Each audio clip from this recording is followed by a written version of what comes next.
आदरणीय अटल जी की अजातशत्रु छवि के वास्तविक और संसदीय उत्तराधिकारी, देश के यशस्वी रक्षा मंत्री आदरणीय राजनाथ सिंह जी, विश्व में राम राज्य की परिकल्पना जिस वस्त्र विन्यास को धारण करके महाराज भरत ने लागू की, उसी वेशभूषा में मंच पर बैठे प्रदेश के यशस्वी मुख्यमंत्री आदरणीय योगी आदित्यनाथ जी कि मेरे जीने में मरने में तुम्हारा नाम आएगा। हर एक धड़कन में जब तुम हो तो फिर अपराध क्या मेरा, अगर राधा पुकारेगी तो फिर घनश्याम आएगा। बोल सियावर रामचंद्र भगवान की। भारत रत्न स्मृति शेष कविकुल शिरोमणि, बैठो बैठो, वो वामपंथ की तरफ बचपन से ही नहीं है। आदरणीय अटल जी की स्मृति में आयोजित इस समारोह में मंच पर उपस्थित और आदरणीय अटल जी की अजातशत्रु छवि के वास्तविक और संसदीय उत्तराधिकारी, देश के यशस्वी रक्षा मंत्री आदरणीय राजनाथ सिंह जी, विश्व में राम राज्य की परिकल्पना जिस वस्त्र विन्यास को धारण करके महाराज भरत ने लागू की, उसी वेशभूषा में मंच पर बैठे प्रदेश के यशस्वी मुख्यमंत्री आदरणीय योगी आदित्यनाथ जी, लगभग 36 वर्ष पूर्व विश्व हिंदू परिषद के आदरणीय अशोक सिंघल जी के सानिध्य के कारण मेरे पूज्य पितृव्यवर, मेरे ताऊ जी स्मृति शेष सुमन जी के संपर्क के कारण मेरे प्रति स्नेह रखने वाले यशस्वी उप मुख्यमंत्री केशव भैया, और पिछले 36 वर्षों से विश्वविद्यालय राजनीति से लेकर आज तक मेरी काव्य प्रतिभा का निरंतर आर्थिक शोषण करने वाले प्रदेश के यशस्वी उप मुख्यमंत्री श्री ब्रजेश पाठक जी, हमारे पश्चिमी उत्तर प्रदेश के एक सितारे और भारतीय जनता पार्टी का प्रदेश नेतृत्व संभालने वाले भूपेंद्र भैया, और तमाम मंच पर बैठे हुए आदरणीय महेंद्र जी, सभी महत्वपूर्ण लोग बैठे। इस कार्यक्रम में मैं वर्ष में एक बार आदरणीय रक्षा मंत्री जी आता हूँ, लखनऊ एक ही बार आता हूँ और वो भी फ्री में, तो ये कह देना आवश्यक है, क्योंकि आज सारा जो मीडिया आया है वो इसलिए भी आया है कि रक्षा मंत्री जी आए हैं, अटल जी का 100वां जन्मदिन है, आदरणीय मुख्यमंत्री जी और महत्वपूर्ण लोग हैं। लेकिन मेरा पिछले 5 दिन का अनुभव यह है कि मीडिया इसलिए भी आया है कि इन सब की उपस्थिति में मैं कुछ बोलूं और उसमें से 20 सेकंड का काटकर चलाया जा सके। तो मैं आशा करता हूं कि कैमरा के जितने भी लोग हैं हम उन्हें पर्याप्त अवसर देंगे, प्रदान करेंगे।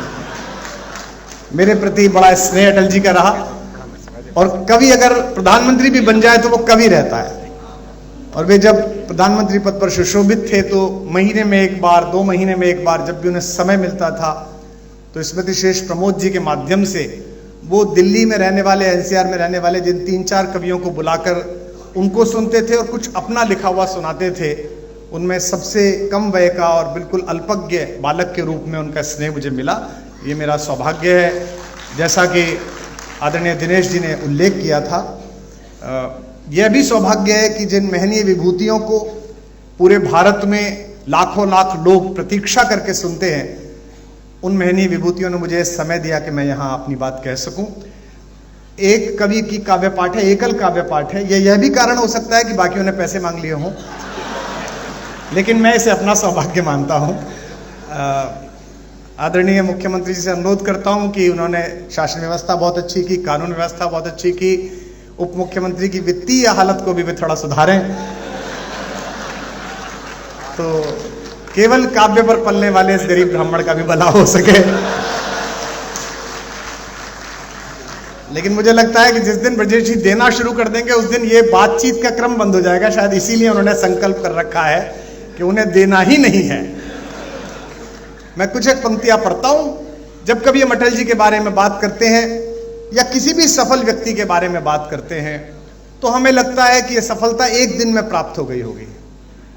ये सफलता एक दिन में प्राप्त नहीं होती, वर्षों लगते हैं, संघर्ष लगता है, और समूह और सामने बैठे हुए लोग अक्सर सफलता के सितारे देखते हैं, असफलता का एकात्म रुदन कोई नहीं देखता। उस एकात्म रुदन से जब सफलता निकलती है तो उसे चकाचौंध भाव से पूरा विश्व देखता है, पूरा प्रदेश देखता है, पूरा भारत देखता है। अटल जी भी उसी सफलता के मानक पर चढ़े और मंच पर जो लोग बैठे उन्होंने भी यही सफलता प्राप्त की। इस कार्यक्रम में एक अनुभव मुझे बार बार ऐसा भी होता है, जब भी भाषण होते हैं, विशेष रूप से भूपेंद्र जी का जब भाषण होता है तो मुझे लगता ही नहीं कि ये कवि सम्मेलन है। मुझे लगता है थोड़ी देर बाद भूपेंद्र जी सदस्यता की पर्ची लेके मेरे पास भी आ जाएंगे और अरे सो आज बड़ी कृपा की उन्होंने कि आज उन्होंने विस्तार की सारी भूमिकाएं नहीं बताई, उसके लिए मैं उनका आभारी हूं। मैंने सुना कि जगत को जीतने के बाद, मैंने सुना कि महासमर महाभारत में गीता का वाचन करने के बाद, 5 निर्वासित राजकुमारों को विजय दिलाने के बाद, जरासंध और शिशुपाल जैसे राक्षसों के वध की परियोजना को पूर्ण करने के बाद योगेश्वर कृष्ण एक बार ब्रज लौटे थे। उस भावभूमि पर मैं एक गीत विशेष रूप से सुनाता हूं, क्योंकि मंच पर वे सभी लोग बैठे हैं जिन्होंने अपने अपने जीवन के महासमर में कृष्ण की भूमिका निभाई है। यहां बहुत सारे लोग ऐसे हैं जिनके जीवन में और रस था, लेकिन लोक मंगल के इन्होंने रस का त्याग किया। जब कभी गुजरात जाता हूं तो मैं गुजरात के लोगों से शिकायत जरूर करता हूं कि आपसे यह शिकायत है कि हमने हंसता गाता गुनगुनाता बांसुरी बजाता हुआ कन्हैया आपको सौंपा था, आपने उसे द्वारिकाधीश तो बनाया पर उसकी बांसुरी भी छीन ली और उसकी राधा भी छीन ली। यह पहली परियोजना है।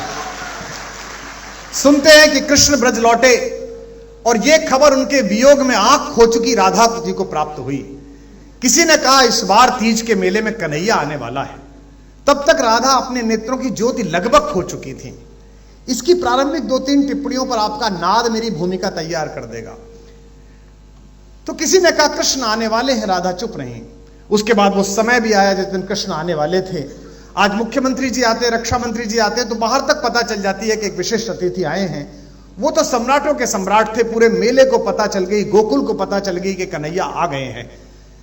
कोई दौड़ती हुई सखी राधा की कुटिया पर गई और कहा राधा कृष्ण आ गया है। राधा चुप रही। फिर राधा की कुटिया का पता ढूंढते हुए स्वयं योगेश्वर कृष्ण वहां तक पहुंचने को उद्यत हुए। आधे रास्ते में फिर एक सखी भागी गई और कहा राधिका तेरा कन्हैया आ गया है। राधिका फिर भी चुप रही। जब कुटिया के द्वार पर अश्रुपूरित नेत्रों से कृष्ण खड़े हुए और उन्होंने म्लान राधा को दीप्ति वाले चेहरे के साथ देखा तो राधा की सबसे प्रिय सखी विशाखा ने राधा के कान में कहा बावरी, जिसके लिए रो रो कर आंखें खोदी वो कन्हैया आ गया है। राधा ने जो उत्तर दिया वो मेरे गीत की भूमिका है। आपकी ध्वनि बताएगी कि आपको भूमिका कैसी लगी। कहा कि कन्हैया आ गया है। राधा ने कहा जगत भर आया है, जब बाह भर आ जाएगा तो मान लो कि क्या आ गया है। ये सभी सफल लोग अपने शयन कक्षों तक जगत भर पहुंचते हैं, बाह भर नहीं पहुंचते। जमाने भर की चिंताएं रहती हैं। हम सब जो लोग अंतरंगता के व्रत में आते हैं, हम सब जानते हैं कि देश की रक्षा सीमाओं की सुरक्षा के लिए दिन रात उद्यत रक्षा मंत्री जी किस मानसिकता में पिछले 1 वर्ष से काम कर रहे हैं, हम सब जानते हैं। परिवार के सदस्य होने के कारण जानते हैं, लेकिन उनकी दृढ़ता में, उनके चाल में, उनके संकल्प में, उनकी वाणी में जरा कंपन आप अनुभव नहीं कर सकते। किसी ने कहा कि तेरे पास तक आ गया है। अब थोड़ा और गंभीर हो जाइए, अच्छा सुनना है आप। पहुंचकर कृष्ण ने कहा राधिका मैं तेरा कन्हैया। राधा ने सिर पर हाथ फिराया और कहा इस पंक्ति को आप पकड़ लेंगे तो मैं जान जाऊंगा। कहा कृष्ण की प्रेमिका की कुटिया में तुम्हारा स्वागत है द्वारिकाधीश। कृष्ण का कैसी बात करती है, मैं तेरा कन्हैया, द्वारिकाधीश क्यों कहती है? थोड़ा और जागे पीछे के लोग। राधा ने कहा हां द्वारिकाधीश, मैंने भी यही सोचा कि मेरा कान्हा आ गया है। मैंने आपके सिर पर हाथ फिराया तो ये सोचा कि मोर पंखों से मेरी उंगलियां छुएंगी, लेकिन सम्राट के मुकुट में निकली हुई किरचों से मेरी हथेलियां कट गई हैं। द्वारिकाधीश तुम्हारा स्वागत। कृष्ण ने राधा का हाथ पकड़ा और अपने हृदय पर रखा और कहा अनुभव कर इस हृदय की गति को।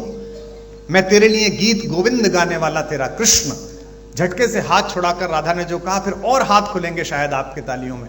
राधा ने कहा, हाँ द्वारिकाधीश, मैंने आपके हृदय पर हाथ यही सोचकर लगाया था कि वन फूलों की मालाएं मेरे हथेली से लगेंगी, लेकिन आपके गले में पड़ी हुई मणियों ने मेरी हथेलियों पर किरच डाल दी हैं। आपका स्वागत है द्वारिकाधीश। आखिरी टिप्पणी और गीत आ रहा है, इसे स्वीकार करिएगा। गीत की अगवानी में अपने हाथ उठाइए, हाथ पकड़कर कहा, इस हाथ को अनुभव कर, इसी से मैंने मुरली बजाई। हाथ छुटाकर राधा ने कहा, हाँ द्वारिकाधीश, मैंने आपका हाथ यही सोचकर थामा था कि इसमें मुरली का स्पर्श होगा, लेकिन शिशुपालों की गर्दन उड़ा देने वाले चक्र को धारण करते करते आपकी उंगलियों में गड्ढे पड़ गए हैं। आओ द्वारिकाधीश, तुम्हारा स्वागत।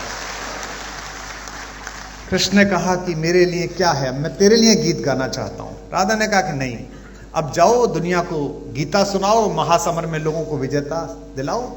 मैं जिस प्रेम में थी उसमें आनंद में हूं। बस आखिरी बात कह रहा हूं, फिर गीत सुना रहा हूं। कृष्ण बनने की पहली शर्त यह है कि हम सबको अपना गोकुल, अपनी राधाएं, अपनी बांसुरियां छोड़कर आनी पड़ती हैं। पहली बार ये गीत शायद हिंदी में या किसी भाषा में हुआ है। कुछ लोग रो रहे हैं, जिनकी आंखों में आंसू हैं। लोग मुझसे अक्सर पूछते हैं कि आपको सरकारी सम्मान नहीं मिले। पिछली सरकारें तो दे भी नहीं सकती थी, उनकी तो भारतीय यश की दूसरों के लिए ही थी। लेकिन मैं ये मानता हूं कि इतने महनीय श्रोता सुने और इतने महनीय श्रोता रो पड़े, ये किसी भी बड़े सम्मान से कम बात नहीं है। इसके लिए आभार करते हैं। सुनिएगा, गीत सुनाता हूं कि कृष्ण क्या कह रहे हैं। आप सब भी गुनगुनाइए और गाइए। मंच का विशेष आशीर्वाद स्नेह चाहता हूं, सुनिएगा। कृष्ण ने राधा से कहा कि मथुरा छूटी छूटी द्वारिका।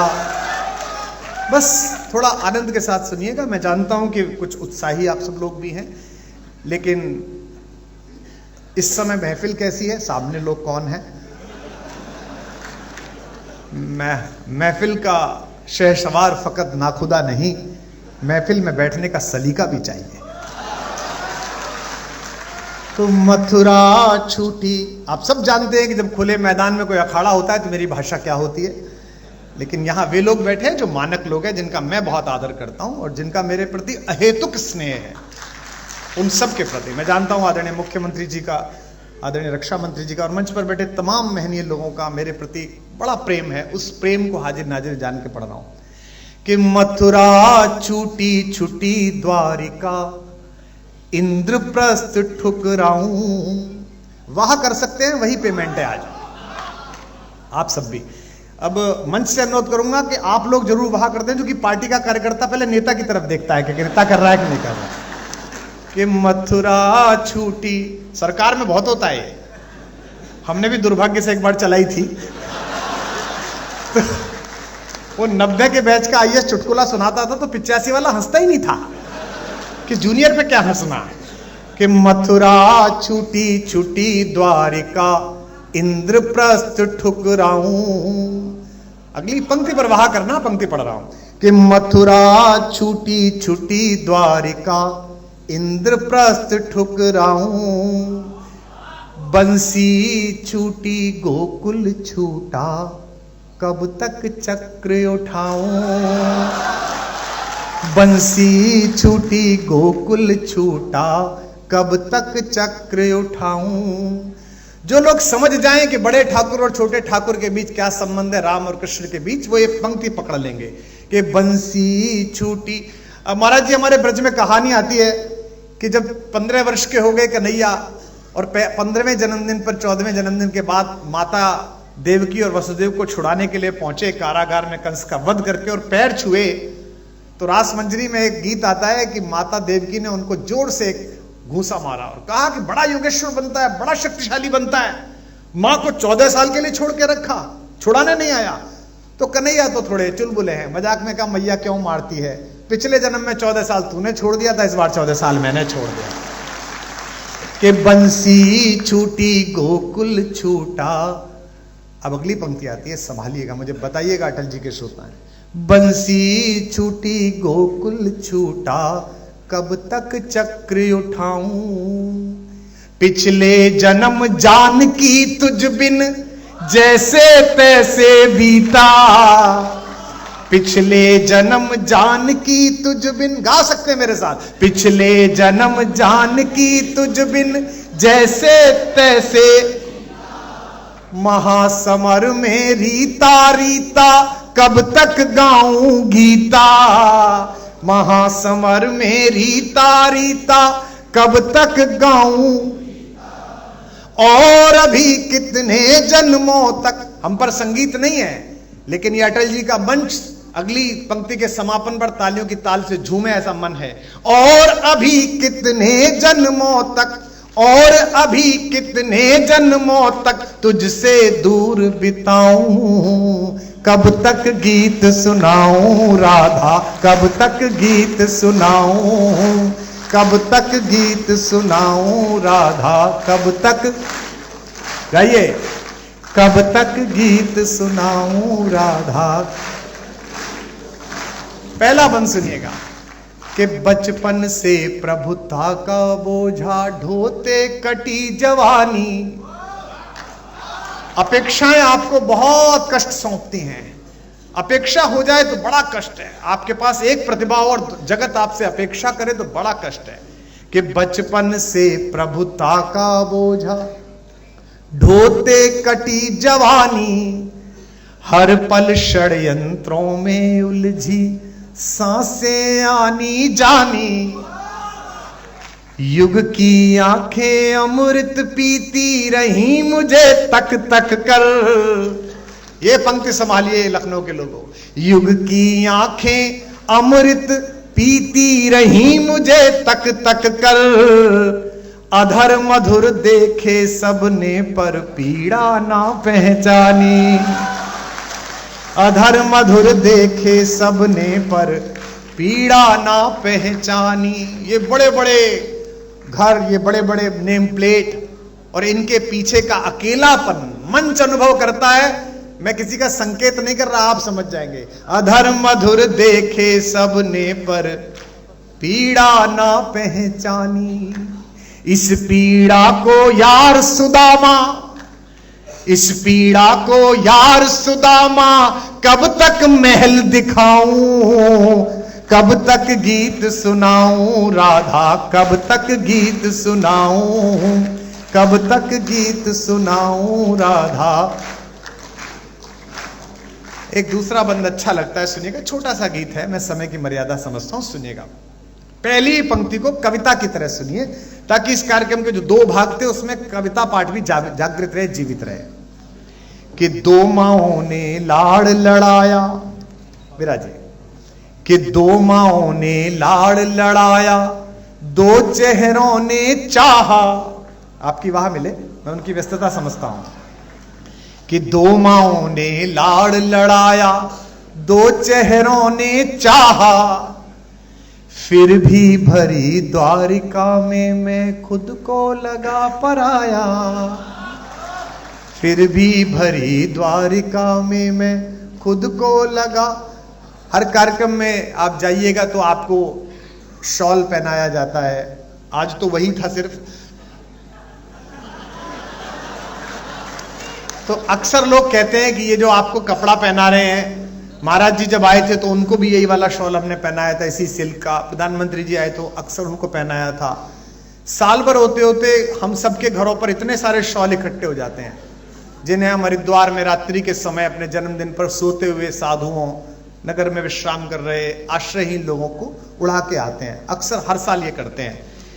लेकिन इस एक क्रिया को मैं कविता में बांध रहा हूं कि कृष्ण का अकेलापन क्या है। मुझे अभी भी आपसे और अपेक्षा है रस की। निवेदन करता हूं कि दो माओं ने लाड़ लड़ाया, दो चेहरों ने चाहा, फिर भी भरी द्वारिका में मैं खुद को लगा पराया। मेरा क्या अपराध कि मेरा गांव गली घर छूटा। मैं जानता हूं कि एक सन्यासी स्वयं नदी के तीर पर खड़े होकर अपना पिंडदान करता है, लेकिन कितना भी संन्यास्त हो जाए, देवभूमि उत्तराखंड के उन गांवों की महक तो महाराज जी आपके हृदय तक आती होगी, जो आपने संकल्पों के कारण जिस एक रसमय संबंध को आपने इसलिए छोड़ा कि आप एक संकल्प जी रहे हैं। और यही कारण है कि हमारे पास पिछले इतने वर्षों से किस्से नहीं हैं मुख्यमंत्री के भाइयों के, भतीजों के, भांजों के, चाचाओं के और ताऊओं के। दो माओं ने लाड़ लड़ाया, दो चेहरों ने चाहा। पंक्ति आ रही है, संभालिएगा। फिर भी भरी द्वारिका में मैं खुद को लगा पराया। मेरा क्या अपराध कि मेरा गांव गली घर छूटा। एक एक व्यक्ति की शिरकत हो अगली लाइन में, सबकी तालियां उठें। मेरा क्या अपराध कि मेरा गांव गली घर छूटा। आंचल से बिछड़े को जग ने पीतांबर पहनाया।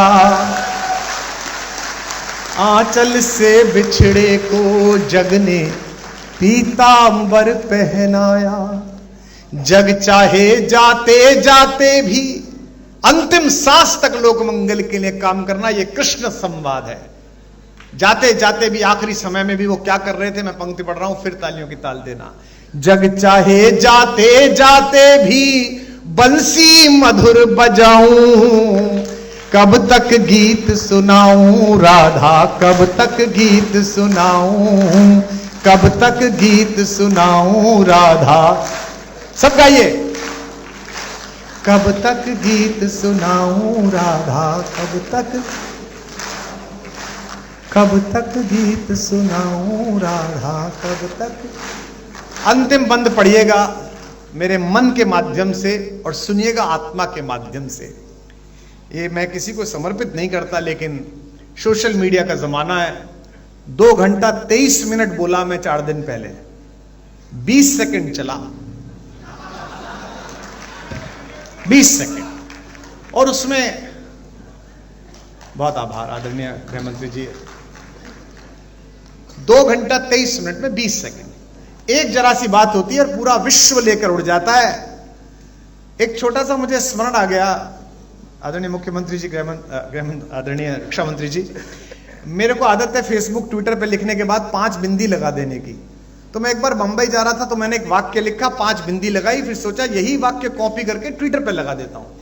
लेकिन वो कॉपी की जगह कट हो गया और तब तक वो व्योम वाला घूरने लगी, एयर होस्टेस, कि बंद करिए मोबाइल। तो मैं अच्छे नागरिक की तरह बंद करके बैठ गया। अब 2 घंटे बाद उतरा तो घटना यह कि 5 बिंदु चुपके हुए, कुछ नहीं लिखा हुआ है। और आनंद तो लेंगे कि नीचे 2000 कमेंट। यही तो विद्वान आदमी की पहचान है।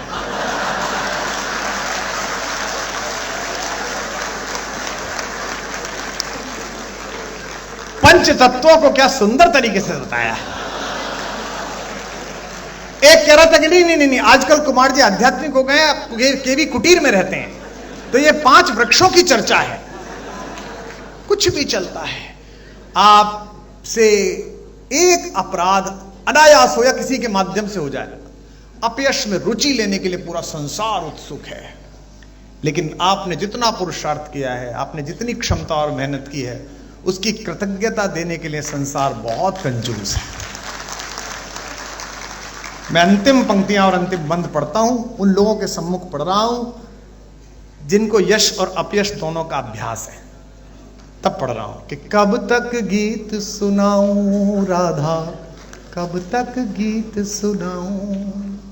अब ये सुनिएगा, ये कृष्ण भी कह रहे हैं और दिल्ली राजधानी क्षेत्र से आया हुआ एक कवि भी कह रहा है, जो विभिन्न क्षेत्रों में टहल के आया है,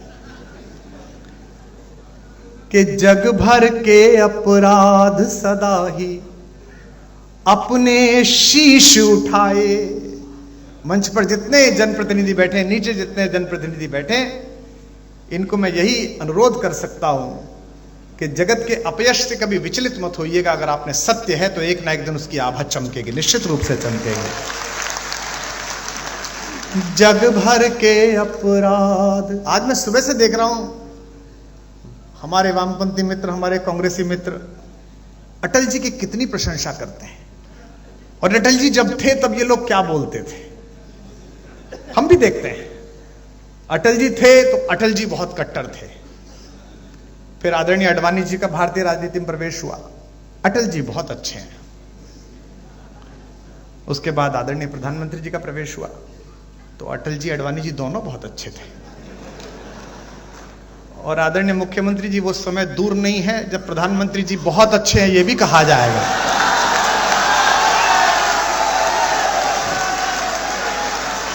जग भर के अपराध सदा ही, कितना निर्मम जगत है, कितना निर्मम है भाई। और यह केवल भगवती कृपा से होता है, यह केवल माता सरस्वती की कृपा से होता है कि आप निष्कलंक कहीं से लौट आए। मैं अटल जी की कृपा मानता हूं, वे राजनीति में निष्कलंक अजात शत्रु रहे। मैं भी एक छोटा ओरिएंटेशन कोर्स करके अब बाहर आया। यह भगवती की कृपा थी कि मुझे देश के सर्वाधिक महनीय लोग बैठकर सुन रहे हैं, अन्यथा मैं भी दिल्ली में दारू के ठेके का हिसाब दे रहा होता। कहां है कि जग भर, भाई ऐसा है केवल आप ही को नहीं सुनना, उनको भी तो खबर चाहिए कि जग भर के अपराध सदाई। सुनिएगा 4 पंक्ति आप जीवन भर न भूल पाएंगे आज की शाम, कि जग भर के अपराध सदा ही अपने शीश उठाए। हम 10वीं में थे, रक्षा मंत्री जी इस बात से कुंठित रहते थे कि दिन रात मेहनत करने के बाद भी हमारे भी उतने नंबर आते थे जितने नकल करने वालों के आते थे। आपके आने के बाद हमारे प्रोफेसर पिताजी ने कहा, जो संघ के स्वयंसेवक है, इस बार लगा दे घुटने, अब के आ गया राजनाथ सिंह, नकल पे हो गई है नकेल, या तो तू जीतेगा या वो जीतेंगे। और हम सौभाग्यशाली है कि उस बार हमने अपना जिला टॉप करा, जो कि हमने सच्चाई से पढ़ाई की थी।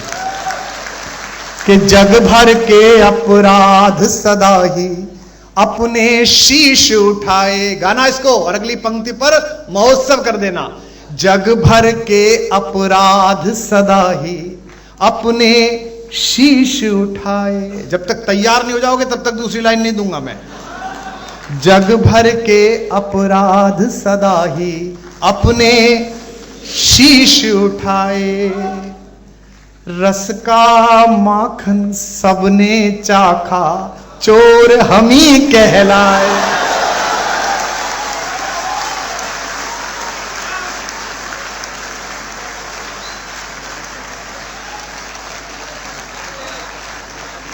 जग भर के अपराध सदा ही अपने शीश उठाए।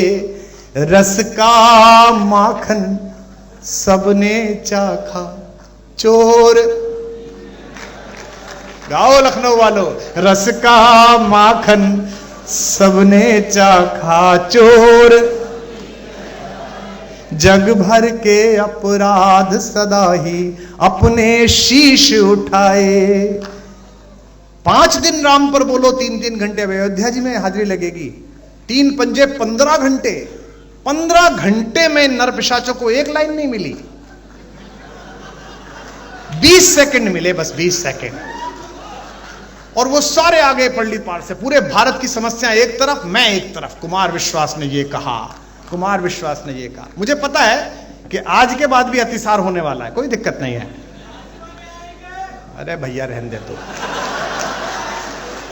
बेटा, ये जिंदाबाद विंदाबाद दूसरों के लेकर मेरे 7 साल बर्बाद हुए इसमें। रस का माखन सबने चाखा, चोर हम ही कहलाए। और सुनिए अंतिम 2 पंक्तियां, फिर एक ध्रुव पंक्ति पढ़ के विराम लूंगा। इस पर भी 1 मिनट तक ताली बजेगी। कि रस का माखन सबने चाखा, चोर हम ही कहलाए। दिल्ली से भी जोड़ना, दिल से भी जोड़ना और कृष्ण से भी जोड़ना। रस का माखन सबने चाखा, चोर हम ही कहलाए। युग के दुर्योधन के जब जब अहंकार को कुचला, युग के दुर्योधन के, कम हाथ खुले आपके कुछ लोगों के, अगली बार ध्यान रखना। युग के दुर्योधन के जब जब अहंकार को कुचला, दुनिया जीती, दुनिया जीती, गांधारी के शाप हम ही ने खाए। गाओ, युग के दुर्योधन के जब जब अहंकार को कुचला, दुनिया जीती गांधारी के शाप। रस का माखन सबने चाखा चोर, युग के दुर्योधन के जब जब अहंकार को कुचला, दुनिया जीती गांधारी के शाप हम ही ने खाए। मूर्खतापूर्ण प्रश्नों पर ऊर्जा व्यर्थ नहीं करनी चाहिए, बहुत महत्व। हमको क्या कहते हैं, आप सब तो महनीय हैं। पिछली बार जब प्राण प्रतिष्ठा थी तो ज्यादा व्यस्तता हो गई, तो इधर से उधर जाने के लिए एक वो चार्टर कर लिया, उसकी फोटो लग गई, तो 15 दिन इसी पे पिले रहे भाई कि ये राम पर बोलते और चार्टर पे जा रहे हैं। तो मैंने कहा ये कहां लिखा हुआ है चार्टर में हराम वाले ही जाएंगे, राम वाले नहीं जाएंगे, ये कहां लिखा हुआ है?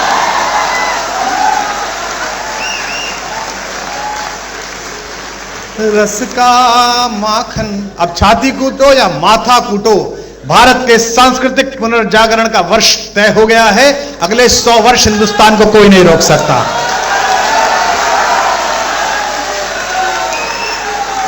युग के दुर्योधन के जब जब अहंकार को कुचला, फिर कह रहा हूं अपने बच्चों को रामायण पढ़ाओ, महाभारत पढ़ाओ, और इसलिए पढ़ाओ कि फायदा होगा। मुझे हुआ, मैंने महाभारत पढ़ी थी तो मुझे पता था कि मित्र अगर दुर्योधन निकल जाए तो उसके रथ से उतर के भागो, वरना कर्ण की तरह मारे जाओगे। तो इसलिए पढ़ो, चलो मत पढ़ो उस कारण से जो मैंने कहा था, इस कारण से पढ़ लो। युग के दुर्योधन के जब जब अहंकार को कुचला, दुनिया जीती गांधारी के। 36-37 वर्ष हो गए मंच पे हमें, हैं 30 साल तुमने जो उपेक्षाएं की उसका कोई मायना नहीं। हम खुद ही लड़ते रहे, खुद ही भिड़ते रहे, अकेले बोलते रहे। आज थोड़ा सा बड़े लोगों का आशीर्वाद मिल गया, उनका स्नेह मिल गया, तो तुम्हें दर्द हो गया कि कवि इतना लोकप्रिय क्यों है। कवि लोकप्रिय नहीं है, विचार लोकप्रिय, जिसे कवि गा रहा है। युग के दुर्योधन के जब जब अहंकार को कुचला। विदा करना मुझे, मैं आपसे सवाल पूछ रहा हूं अगली लाइन में। दुनिया जीती गांधारी के शाप हम ही ने खाए। लखनऊ वालों, मुझको गले लगाओ, ये कृष्ण कह रहे हैं और मैं भी कह रहा हूं। मुझको गले लगाओ या बस मैं ही गले लगाऊं, कब तक गीत सुनाऊं राधा, कब तक गीत सुनाऊं, कब तक गीत सुनाऊं राधा, कब तक गीत सुनाऊं, कब तक गीत सुनाऊं राधा, कब तक गीत सुनाऊं। बोले बाके बिहारी लाल की।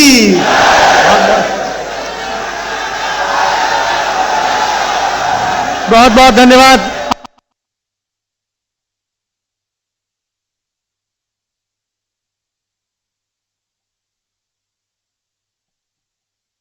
वरिष्ठ कार्यकर्ता, उनको आने में थोड़ा विलंब हो गया। सुनील शुक्ला जी कृपया मंच पर आ जाएं। सुनील शुक्ला जी मंच पर आ जाएं, मंच पर आ जाएं।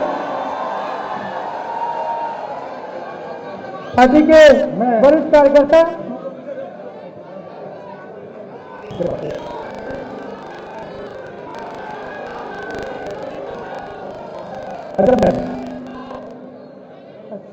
कि कोई दीवाना कहता है, ये मैं सुनाना नहीं चाह रहा था, लेकिन आदरणीय मुख्यमंत्री जी और रक्षा मंत्री जी का आदेश है, इसलिए 4 लाइन सुना रहा हूं।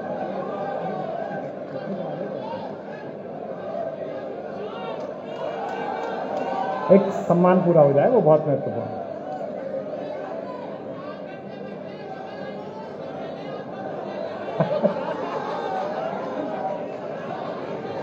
रुकिए, सुनिए। अच्छा, एक बार तालियां बजा के बताइए। चलिए आप, बहुत आभार। मैं आदरणीय अतिथियों के समय की मर्यादा और उसकी सीमा समझता हूं। मुझे विशेष अनुग्रह पूर्वक 2 मुक्तक के लिए समय सीमा दी गई, तो मैं सुनाता हूं, सुनिएगा। कि मेरे जीने में मरने में तुम्हारा नाम आएगा। मैं सांसें रोक लूं फिर भी यही इल्जाम आएगा। हर एक धड़कन में जब तुम हो तो फिर अपराध क्या मेरा। उठाना अगली लाइन। हर एक धड़कन में जब तुम हो तो फिर अपराध क्या मेरा। अगर राधा पुकारेगी तो फिर घनश्याम आएगा। अच्छा सब गाइए कि कोई दीवाना कह कोई मगर धरती की दे तो बस मैं तुझसे दूर तू मुझसे ये तेरा बोल सियावर रामचंद्र भगवान की।